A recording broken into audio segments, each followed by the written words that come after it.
السلام علیکم ورحمت الله وبرکاته. محترمینو، د روژې د میاشتې اخرنۍ جمعه ده، اخرنۍ جمعې شپه ده. آینده کال ګور بیا موږ مړو که ژوندي یو، دا یو چانس دی موږ ته په لاس راغلی. راځئ لږ څه کې وکړو، په ډېر څه بیا الله را بدل کړي. ان الله ملائکة سیاحین، الله لره ملائکې سته ګرځي په مځکه کې. رسول الله صلی الله علیه وسلم یبلغون یعنی امت السلام، زما د امت سلام را رسوي. نو جمعې شپه هم د روژې اواخر شپې دي، د روژې اخري شپې دي چې ډېر د قدر او د فضیلت شپې دي. کوشش وکړئ ورپسې درود شریف ووایاست، نور طاعت و عبادتونه وکړئ. رسول الله صلی الله علیه وسلم پر موږ حق لري. حق به ولې نه لري چې د 20 په شپه باندې که په غرب کې که په شرق کې مسلمانانو طاعت و عبادت وکړي. اقلا د ماخستان لمونځ په جومات، د سهار لمونځ په جومات به یې کړی وي، نور څه کې نه یې کړي. ډېرو خلکو ډېر څه کړي دي، د سهاره ویښ دي، د سهاره په عبادت په طاعت ویښ دي.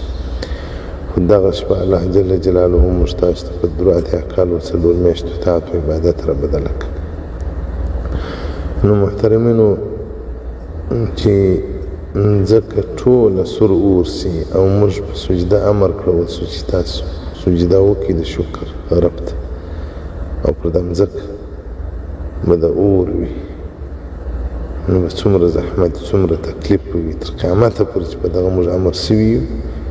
امر صلی هم موږ د رسول الله صلی الله علیه وسلم شکر نسو ادا کولی. رسول الله صلی الله علیه وسلم موږ سره هغه احسانات کړي دي، هغه څه یې را سره کړي دي چې موږ له ځان سره نه دي کړي او نه کولی سو. دا چې الله جل جلاله قرآن عظیم شان کې د په حق کې راته وایي لقد جاءکم رسول من انفسکم، په تحقیق سره راته کړی دی تاسو ته رسول ستاسو له جنس، عزیز علیه ما عنتم حریص علیکم، ډېر حریص دی په تاسو باندې، بالمؤمنین رؤوف رحیم. دوه صفت الله جل جلاله خپل ورکړل، رؤوف هم د الله جل جلاله صفت دی، رحیم هم.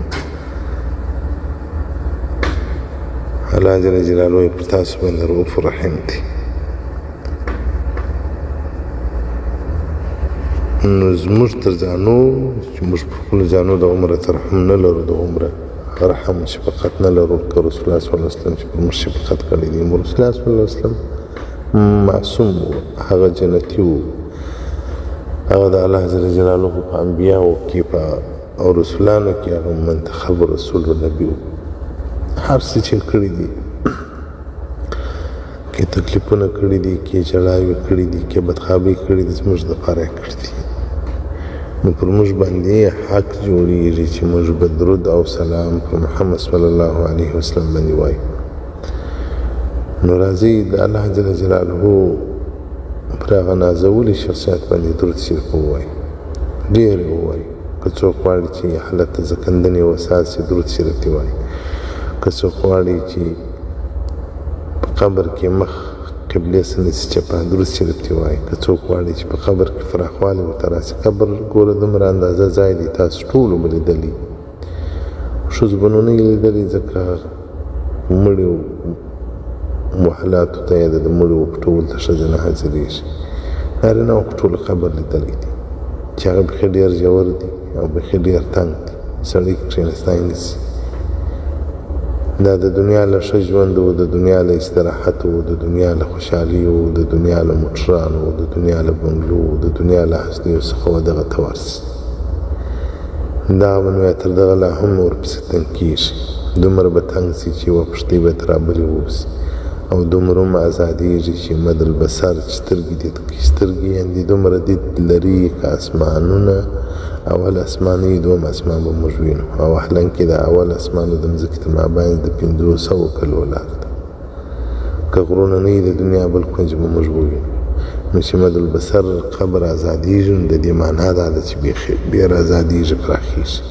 نو که څوک درود شریف وایي، الله جل جلاله به قبر ازاد کړي. که غواړي چې نکیر و منکر په قبر کې د احسان سوال پوښتنه در څخه وکړي، د احسان معامله در سره وکړي، په درود شریف ځانونه ښایسته کړي. که غواړي چې په قبر کې خاص که رحمت و کرم د الله در باندې وسي په درود شریف ځانونه ښایسته کړئ. که غواړئ چې پر پرسیرات باندې لکه برق داسې تیز تېر سي درود شریف ډېر وایاست. که غواړئ چې په ورځ د قیامت حساب و کتاب اسانه و ژر در سره وسي درود شریف ډېر وایاست. که غواړئ چې په حوض کوثر باندې مو ژبې لندې سي درود شریف ډېر وایاست. او محبت خلفای راشدینو کوي ځکه حوض کوثر باندې صدیق راتنو عمر راتنو عثمان راتنو علي راتنو څلور سره ولاړ دي. نو که د هر و بغض په سینه کې پروت و بل اوبه نه درکوي. حوض کوثر باندې رسول الله صلی الله علیه وسلم اجازه ورکړي وایي ځئ ورسي.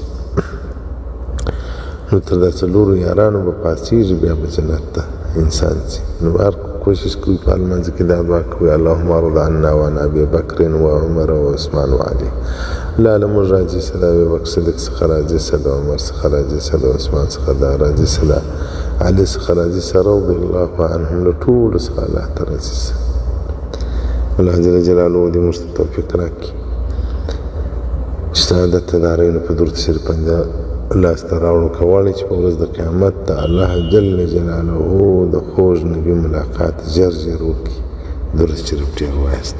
ځکه رسول الله صلی الله علیه و آله وصحبه وسلم مبارک فرمایي اول الناس بي يوم القيامة اکثرهم صلاة علی.